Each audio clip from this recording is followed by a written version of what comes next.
سلام عرض میکنم خدمت همه شما دوستان و عزیزان همیشه همراه.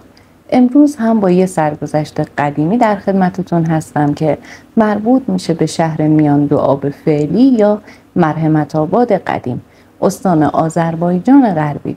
سالها پیش توی این شهر خانواده‌ای زندگی میکردن که پدر خانواده علاقه شدیدی به داشتن فرزند دختر داشت، اما همسر ایشون 4 پسر به دنیا آورده بود.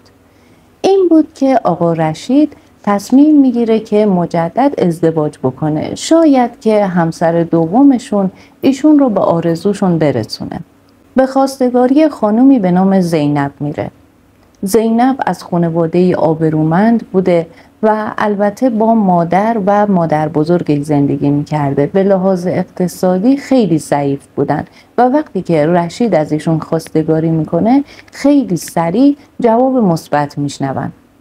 زینب زندگی خودش رو توی خونه‌ای شروع میکنه که حبو و 4 پسرش چشم دیدن اون رو نداشتن، مخصوصاً که این زن فوق‌العاده زیبا، مهربون و شخصیتی آروم داشته. یه جوری بوده که توی مدت زمان کوتاهی بین تمام اهالی محل و فامیل جایگاه و منزلتی والاتر از حبوی بزرگترش پیدا کرده بوده. خلاصه که 2-3 سالی میگذره و زینب باردار میشه و دختری به دنیا میاره و آرزوی رشید برآورده میشه. اسم اون رو گلین میذارن. گلین هم به سان مادرش فوق‌العاده زیبا بوده و هرچه که بزرگتر می شده اخلاق و رفتار و منشش هم مثل مادرش می شده. اما از اونجایی که گاهی وقتها روزگار سر ناسازگاری داره، عمر رشید کفاف این رو نمیده که به قول خودش بشینه و بزرگ شدن و قد کشیدن این دختر رعنا رو نظاره‌گر باشه و وقتی که گلین 2 ساله میشه ایشون بر اثر ابتلا به بیماری فوت میکنن. بعد از فوت رشید زندگی برای زینب و البته گلین فوق‌العاده سخت میشه. حبو دیگه هر جوری که میتونسته این زن رو اذیت میکرده. 2 پسرهای بزرگتر کم کم ازدواج میکنن و میرن سر خونه زندگیشون، اما 2 پسر کوچکتر که حدوداً 17-18 ساله بودن خیلی زینب رو اذیت میکردن. تقریباً تمام کارهای خونه به عهده اون بوده. زمان میگذره و گلین 4 ساله میشه. یه روز سرد زمستون، همینطور که این دختر تبدار بوده و بدن بیمار و زینب داشته مرتب پاشویش میکرده، خسرو یکی از پسرهای رشید میاد جلوی در اتاقشون و چند تا تکه لباس رو میده به زینب و میگه برو اینا رو کنار رودخونه بشور که خشک بشه و من فردا اینا رو لازم دارم. هرچی زینب ازش خواهش میکنه که حالا بعد از ظهر دخترم مریضه، اجازه بده من فردا صبح خیلی زود میرم و کارتون رو انجام میدم. اما در کمال تعجب حبوش با مهربونی و برای اولین بار میاد دست گلین رو میگیره و میبره توی اتاق خودش. میگه تو برو کارت رو انجام بده، من مراقب دختر تو هستم. زینب با تعجب لباسها رو از خسرو میگیره و راه میفته به طرف رودخونه. اما اون رفتن هیچ وقت برگشتی به خودش نمیبینه و زینب برای همیشه میره و دیگه بر نمیگرده. بعد از چند روز بیخبری و گشتن دنبال اون، جنازه اون رو اهالی و محلی ها انتهای کانال دستکندی میبینن که خودشون درست کردن. مردم انشعابی از رودخونه گرفته بودن برای امنیت بیشتر زنا که برای کار شستشو میرفتن کنار رودخونه یا بچه ها برای بازی، حالت جوی مانند درست کرده بودن که خطر کمتری اونها رو تهدید بکنه و طبیعی بوده که انتهای این کانال یا جوی خار و خاشاک یا تنه و ساقه درختایی جمع بشه و جسد زینب هم به همون شاخ و برگ ها گیر کرده بوده. اهالی جنازه رو میکشن بیرون از آب، اما چیزی که خیلی دردناک بوده، متوجه میشن که قبل از اینکه زینب رو به آب بندازن جمجمه اون با شیء سنگینی خرد شده. در واقع زینب رو کشتن و بعد اون رو انداختن توی رودخونه که از قضای روزگار حالا آب جنازه رو آورده توی اون کانال و اونجا گیر کرده. زینب که کس و کاری نداشته که بخواد دنبال چرایی مرگ و البته قتلش رو بگیره. این میشه که همینجوری راز مرگ اون مسکوت میمونه و دفن میشه. بعد از اون گلین به تنهایی باید کنار نامادری و 2 برادرش زندگی میکرده. از همون کودکی برادرها به بهونه تعصب و اینکه تو خیلی زیبا هستی، اگه از خونه بری بیرون مردها و پسرهایی ممکنه چشمشون دنبالت باشه و آبرو و حیثیت خودت و خانواده ما به خطر بیفته، اجازه بهش نمیدادن با هیچ کس معاشرت بکنه. این دختر که باید مثل مادرش تمام کارهای خونه بجز پخت و پز و نون پختن رو انجام میداده، اجازه نداشته حتی زمانی که برای شستن لباس یا ظرف کنار رودخونه میره زمانی باشه که سایر دخترها و خانمهای ده یا شهر اونجا هستن و مشغول کار. برادرها معتقد بودند که گاهی وقتها خانم‌ها به مراتب خطرناکتر از آقایون هستند و باید از خانم‌ها پرهیز کرد تا از آقایون. چرا که این خانم‌ها وقتی که شما راحتی کنار اونها به هر حال موی تو رو می‌بینن، اندام تو رو می‌بینن، میتونن برن خونه و برای همسرانشون پسر یا برادری اگر دارن تعریف تو رو بکنن و این خیلی بدتره که یک مرد حریصانه به تو نگاه بکنه. این دختر مجبور بوده برای شستشو بعد از غروب آفتاب با یکی از برادرها همراه بشه و برادر همون دور بر پرسه میزده تا ایشون کارش رو انجام میداده. گلین 12 ساله بوده که یک روز طبق معمول بعد از غروب آفتاب نامادری مقداری ظرف و لباس بهش میده و میگه برو اینها رو بشور و خیلی زود هم برگرد. خسرو برادرش باهاش همراه میشه و یه تخت سنگی بوده با فاصله که میره روی اون میشینه و برای خودش شروع میکنه به آواز خوندن. گلین هم بعد از شستن ظرف ها نوبت به لباس ها که میرسه با همون پودر یا مواد شوینده ای که استفاده میکردن شروع میکنه به شستن لباس ها. اما یکی از لباس ها که مربوط به نامادری بوده اتفاقا رنگی شیری رنگ داشته و یک لکه بزرگ که معلوم نبوده لکه چی هست روی اون نشسته بوده. هر چقدر این لک رو میشوره انگار که بدتر داره روی پارچه پخش میشه. خیال نداره تمیز و پاک بشه از روی لباس. میدونه که اگر این لباس رو به همین شکل ببره خونه فردا که خشک بشه و نامادری ببینه کتک مفصلی ازش میخوره. همونطور که نشسته بوده و داشته اون لباس رو میشسته میسابیده به هم دیگه شروع میکنه به گریه کردن. با مادر و پدرش حرف میزده، ازشون گلایه میکرده که چرا من آوردید توی این دنیا، آوردید منو به این دنیا، چرا نموندید، چرا اینقدر زود منو با این قوم تنها گذاشتید که حالا من گرفتار و اسیر دست اینها باشم. همینطور که سرش پایین بوده گریه میکرده و صدای گوشخراش خسرو هم توی گوشش متوجه میشه که انگار کسی از توی رودخونه داره اسم اون رو به آرومی صدا میکنه. در ابتدا توجهی نمیکنه، اما این صدا کردن که ادامه دار میشه سرش رو بالا میکنه و یک هیبت رو میبینه که ظاهرا یک خانم هست اما قد خیلی بلندی داره و یکم که بیشتر بهش توجه میکنه متوجه میشه که اون طرف رودخونه رو انگار داره از توی بدن اون هیبت میبینه. متعجب میشه اما انقدر که از خسرو ترس داشته چیز دیگه‌ای به ذهنش نمیرسیده. سرش رو دوباره میندازه پایین و مشغول به کار خودش میشه. اجازه نداشته با هیچ فردی هم کلام و هم صحبت بشه. حالا این زن هر کی که بوده توی رودخونه وایساده و داره اسمش رو به آرومی صدا میکنه. گلین توجه نمیکنه، سرش رو میندازه پایین، وزش بادی رو کنار خودش و سمت راستش احساس میکنه. تو یک آن سرش رو یکم میاره بالا که باز هم اون هیبت رو میبینه توی همون جوی آب یا توی کانال، انگار که خیلی یه دفعه‌ای اومده نزدیکتر، اما جرأت اینکه بیشتر سرش رو بیاره بالا نداره.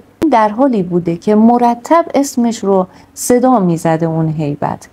گلین خیلی آروم بهش میگه هر کی هستی از اینجا برو، خسرو منو میکشه اگه با کسی هم صحبت بشم، ازت خواهش میکنم برو از اینجا، من یتیمم، هیچ کسو ندارم. وقتی این حرف ها رو میزنه اون صدا آروم میگیره اما اینجور به گلین القا میشه که برگرده و سمت راستش رو نگاه بکنه. روی سنگی که نشسته بوده چند تا دونه برنج میبینه. میگه شبیه دونه برنج کشیده بوده، اما مثل دونه های جو یکم توپلتر از برنج بوده و به رنگ قرمز. بدون اینکه کسی چیزی بهش بگه چند تا دونه از اونا رو بر میداره و میسابه روی اون قسمتی که لکه وجود داشته. چنان لکه محو میشه که انگار از اول وجود نداشته. خیلی خوشحال بقیه لباسها رو میشوره و با خسرو راه میفته به طرف خونه. بین راه هم مرتب با خودش فکر میکرده که خسرو متوجه شده، اما صبر کرده تا بریم خونه که اونجا حسابم و کف دستم بذاره، یعنی با کمک برادر دیگه و مادرش کتکم بزنن. اما وقتی میرسن خونه میبینه که نه، اتفاقی نیفتاد. خسرو هم حرف اضافه ای نزد، رفت شامشو خورد و همه چیز به روال قبل بود. مدتی میگذره. از اونجایی که گلین دوست هم صحبتی نداشته، مرتب به اون هیبت و اون صدای مهربون زنونه فکر میکرده. بالاخره یک شب همینطور که تنها توی اتاقش هست، اتاقی که مخصوص مادرش بوده، شروع میکنه به درد و دل کردن با اون هیبت، با اون صدا که اون شب اومد بهش کمک کرد و رفت و خسرو هم اصلا متوجه نشد. بعد از چند لحظه متوجه میشه که انگار یه نفر داره به در چوبی اتاقش میکوبه و چند تا ضربه وارد میکنه.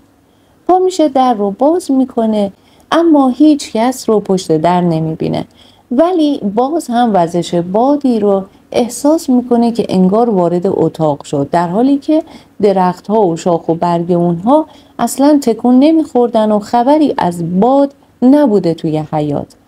میاد توی رخت خوابش دراز میکشه و مجدد شروع میکنه به صحبت کردن و درد و دل کردن و از کتک هایی که از نامادری و مخصوصا 2 برادرش میخورده صحبت میکرده. بعد از اینکه چشاش گرم میشه، یه حالتی بین خواب و بیداری، باز همون صدا رو میشنوه. بهش میگه میخوای درسی بدم به برادرهات که دیگه جرأت نکنن دست روت بلند بکنن؟ گلین مات و مبهوت میمونه که این صدا دوباره اومده. خب هنوز هوشیار بوده، گیج خواب نشده بوده. توی همین فکر و خیالات بوده که داد و فریاد اون 2 برادر از توی اتاق خودشون بلند میشه. گلین از توی رخت خوابش میپره بیرون، میره توی حیاط که نامادریش رو هم میبینه که اومده توی اتاق برادرها و اون 2 نفر چشماشون رو گرفته بودن و داد میزدن. فقط از شدت ترس اینا فقط فریاد میزدن. بعد از اینکه یکم آروم میشن میگن ما خواب بد دیدیم. وقتی که خسرو میخواد تعریف کنه که چه خوابی دیده، نامادری گلین رو از اتاق بیرون میکنه. میگه طبیعیه، منم خواب بد میبینم، تو هم کابوس میبینی و این چیزی نیست که تو الان اینجا وایسی و به صحبتهای برادرات گوش بدی. برو بخواب که فردا صبح کلی کار داریم. گلین برمیگرده توی اتاقش، اما اون شب تا صبح نمیخوابه. بعد از اون کم کم هم خود گلین متوجه شده بوده که هر موقع با این هیبت صحبت بکنه، البته زمانی که شب باشه و تنها توی اون اتاق، انگار که اون حاضر میشه و حضور اون رو احساس میکنه. همین که برادرها و نامادری متوجه این میشن که هر زمان با گلین رفتار بدی میکنن به نامردی و واقعا ناعادلانه، دقیقا همون شب توی خواب یه اتفاق بدی براشون میفته، یا اتفاقی مثل بختک براشون میفته که در حال خفه شدن هستن، یا کابوس میبینن و متوجه میشن که این حالات هرچی که هست مربوط میشه به گلین. اون هیبت هیچ وقت توی بیداری خودش رو به گلین نشون نداده، به جز همون شب اول توی رودخونه. ولی کم کم وقتی که این دختر چون انس و الفتی با اون میگیره و از اونجایی هم که هیچ دوستی نداشته احساس میکنه که اون یک موهبت از طرف خداوند، متوجه میشه که اون همزاد مادرش هست. یعنی خودش رو اینجوری براش معرفی میکنه و همیشه توی عالم خواب صدای اون رو میشنیده و با همدیگه صحبت میکردن توی عالم خلسه، جایی بین خواب و بیداری.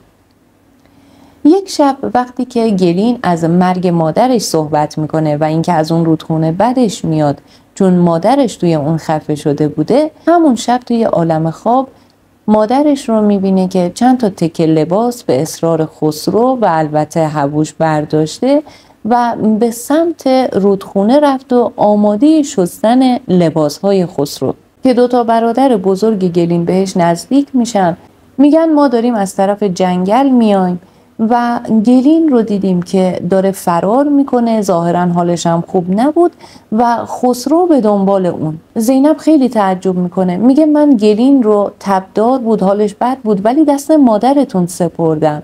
اون دوتا برادرها میگن ما تازه از سر کار برگشتیم و این صحنه رو دیدیم. خسرو صدا میزد ولی گلین توجه نمیکرد و همینطوری داشت میدوید و میرفت. زینب ازشون خواهش میکنه که راه رو بهش نشون بدن که از کدوم طرف رفته و لباسها رو همونطور کنار رودخونه میذاره و میره دنبال دخترش. اما به یه جای خلوت که میرسه، یکی از برادرها که برادر دومی بوده از پشت یه درخت میاد بیرون و اون رو هل میده روی زمین و برادر بزرگتر چون اونجا گل و لای بوده و زینب با صورت میفته روی زمین، همین که میاد سرش رو بلند بکنه با یک سنگ نسبتاً بزرگ که از قبل آماده کرده بودن محکم به جمجمه اون ضربه وارد میکنن و وقتی که احساس میکنن هنوز نمرده، دومین ضربه رو هم به جمجمه اون میزنن و اون موقع دیگه مطمئن میشن که نفس نمیکشه و فوت شده.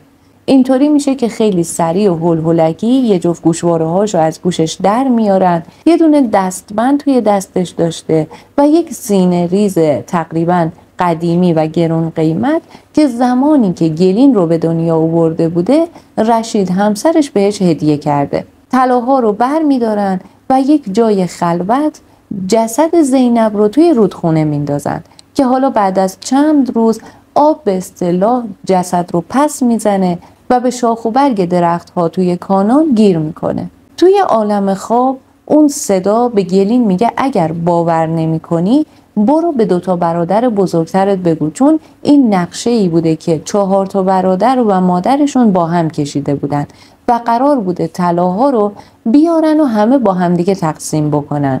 اما سینه ریز رو که خیلی قیمتی هم بوده برادر بزرگتر برداشته و دستبند و گوشواره ها رو برادر دومی و به دروغ به مادر و دوتا برادر کوچکترشون گفتن که انقدر که ما هول بودیم بعد از اینکه این کار رو انجام دادیم دیگه کلا از طلاها فراموشمون شد و بعد از اینکه جنازه رو هم از آب میگیرن انقدر وضعیتش دلخراش بوده که اصلا کسی دوست نداشته نزدیکش بره و میگن دیگه اون مردشور هم سرش رو نمیتونسته بشوره، انقدر که وضعیتش اسفناک بوده. گلین متوجه میشه که سینه ریز هنوز هم دست برادر بزرگتر هست و جای مخفی کردن اون رو هم توی عالم خواب میبینه. حالا اون همزاد مادرش بهش نشون میده و اما گوشواره ها و دستبند رو برادر کوچکتر به شهر ارومیه برده و اونجا به فردی فروخته. گلین بعد از چند روز که از دیدن این خواب میگذره و با خودش کلنجار میره، بالاخره خودش رو راضی میکنه که بره پیش برادر بزرگش و ماجرا رو براش تعریف بکنه. به برادرش میگه من خبر دارم که مادرم رو تو و برادر دومیمون به قتل رسوندین و سینه ریز مادرم هم دست توه و فلانجا قایمش کردی. از قبل هم مادر 4 تا پسر خب براشون تعریف کرده بوده که گلین ظاهراً جنی همراه داره یا جنی شده یا یه جوری شده که با اجنه در ارتباطه، به خاطر اینکه خب ما همین که یه حرف زوری بهش میزنیم خیلی سریع برامون اتفاقات بد میفته، چیزایی ترسناک میبینیم. و این برادر بزرگتر هم وقتی که گلین دقیقاً انگوش میذاره روی جای پنهون شدن سینه ریز خیلی میترسه، ازش خواهش میکنه که این قضیه رو لو نده، مخصوصا پیش مادرش و اون 2 تا برادر دیگرش، و میگه من اون رو میارم بهت میدم و مقداری هم پول بهت میدم، یعنی سهم الارثت از دارایی پدرمون و البته مهریه مادرت. گلین هم که کلاً با همین هدف جلو رفته بوده قبول میکنه. مقدار قابل توجهی پول و اون سینه‌ریز رو از برادر بزرگترش میگیره. و حالا گلین مقداری پول داشته، طلای مادرش رو همراه داشته و هر زمان که سخت بوده براش و با قولی تنگ می اومده روزگار، میتونسته خیلی راحت از اون خونه بره. حالا دیگه تقریباً 14 ساله بوده. 2 برادرهای مجرد اون که توی خونه بودن به یه روزی افتادن که دیگه نمیتونستن درست و حسابی کار بکنن، نه سر زمینهای پدرشون نه توی باغاتی که داشتن.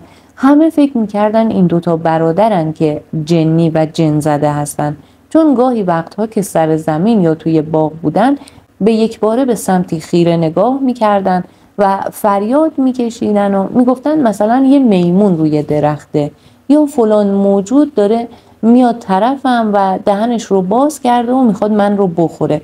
یه رفتارایی از خودشون نشون میدادن که مردم میگفتن انقدر اینا گلین رو اذیت کردن که آه مادرش و خودش دامن این خانواده رو گرفته و اینا جنی شدن. طبیعی بوده که کسی به اینا دختر نمیداده. از وقتی که گلین دیگه رها شده بوده و آزادی نسبی رو به دست آورده بوده، توی جامعه میرفته و با افراد و همسایه ها و فامیل معاشرت داشته، دختری به نام توکتم باهاش آشنا شده بوده.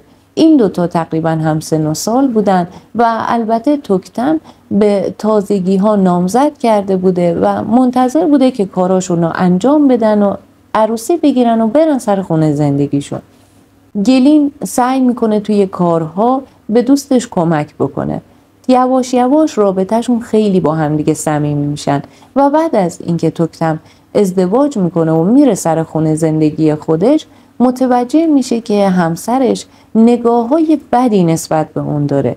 اما چون توکتم رو خیلی دوست داشته، دلش نمیخواسته که زندگیش به هم بخوره. سعی میکرده رفت و آمد خودش رو با این دختر کمتر بکنه. البته که توکتم خودش هم خب بالاخره بوهایی برده بوده از رفتارهای همسرش. بالاخره یک شب وقتی که توی اتاق خودش بوده و برادرها و مادرش توی یک اتاق دیگری خواب بودن، نیمه های شب احساس میکنه که کسی از روی در پرید توی حیاط.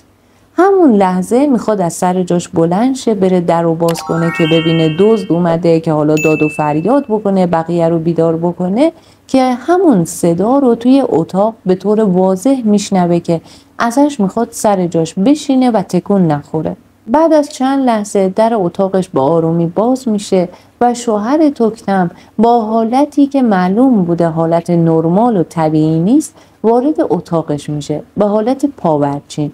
قصد داشته که جلوی دهن گلین رو بگیره و کار کثیفش رو با اون انجام بده. همین که نزدیک گلین میشه و تقریباً به 1 قدمی اون میرسه، به یک باره فریاد میزنه، گلوی خودش رو میگیره و از اتاق میدوه میره بیرون. جوری میشه که همه بیدار میشن، حتی در و همسایه.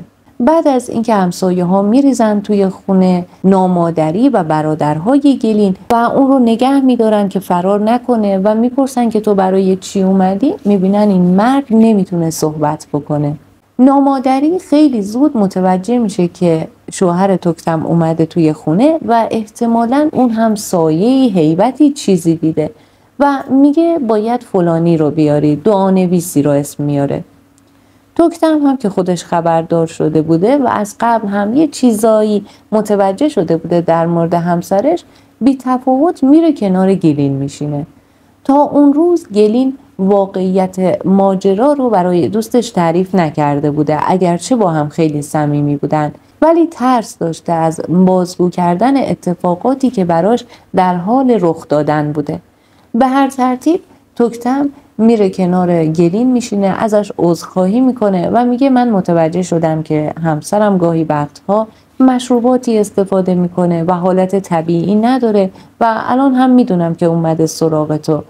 و اما گلین بهش میگه که من واقعا نمیدونم چه اتفاقی افتاد برای همسرت و توی همون شلوغ بلوغی خونه جست گریخته چیزهایی رو برای توکتم میگه.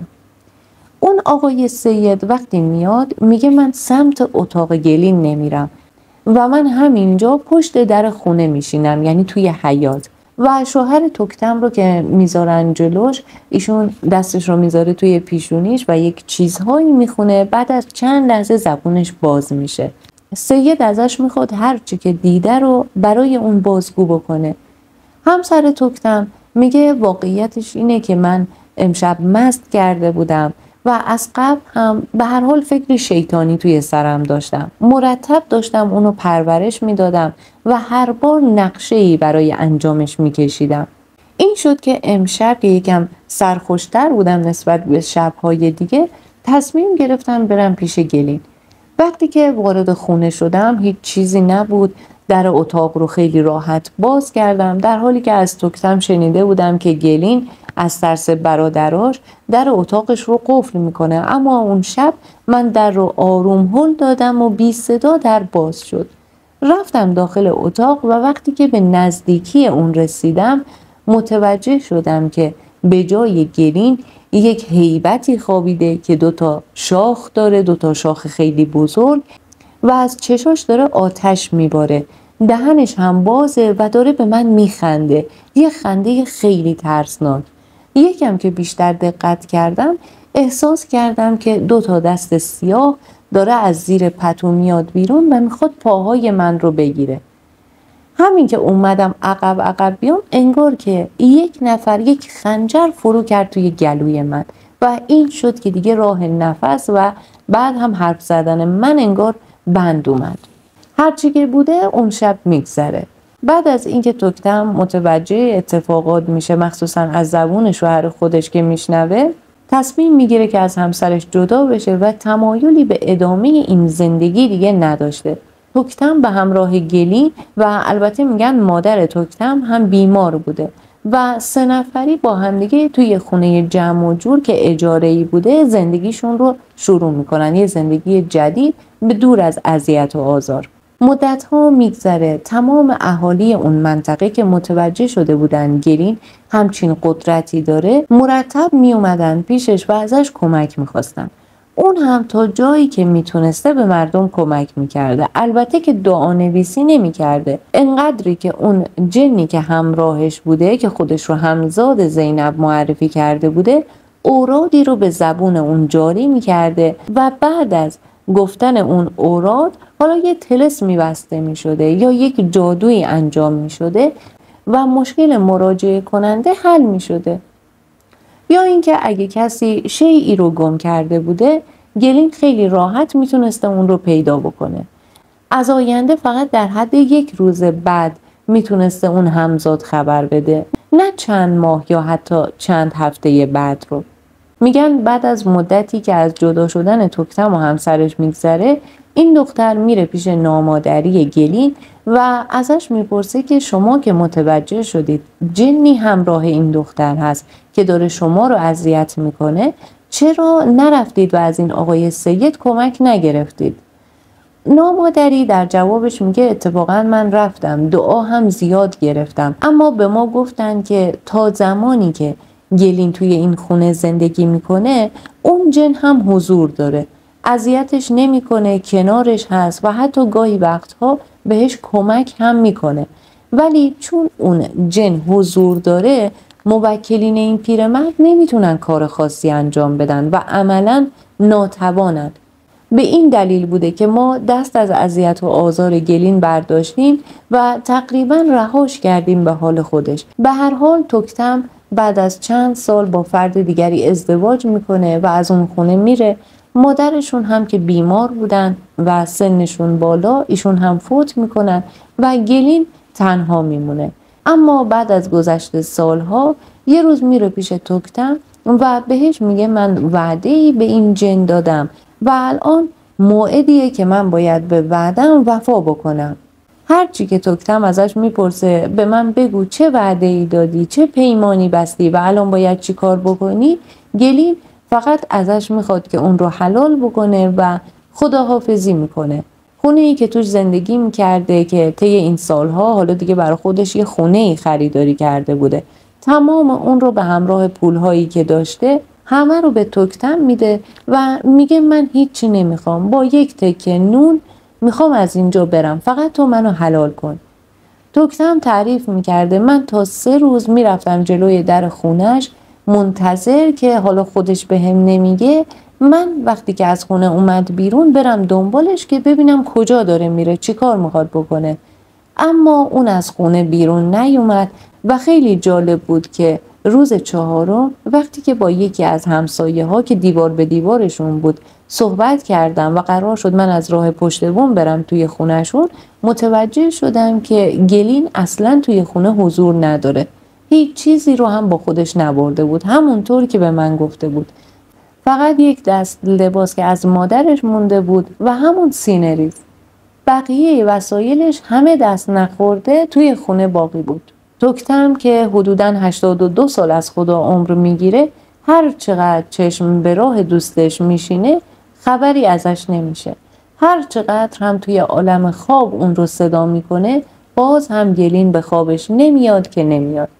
و اما ایشون داستان و سرگذشت ماورایی دوست عزیزشون گلین رو بارها برای فرزندان و نوادگانشون تعریف کردن و حدود 4 نسل گذشته و الان به مریم خانم رسیده که ایشون هم لطف کردن و برای ما ارسال کردن. از مریم خانم تشکر میکنم و از شما دوستان عزیزم هم ممنونم که مثل همیشه تا انتهای این ویدیو همراه من بودید. تا یه روز دیگه با یه ویدیوی دیگه همه شما رو به خدای بزرگ میسپارم. در پناه خداوند باشید.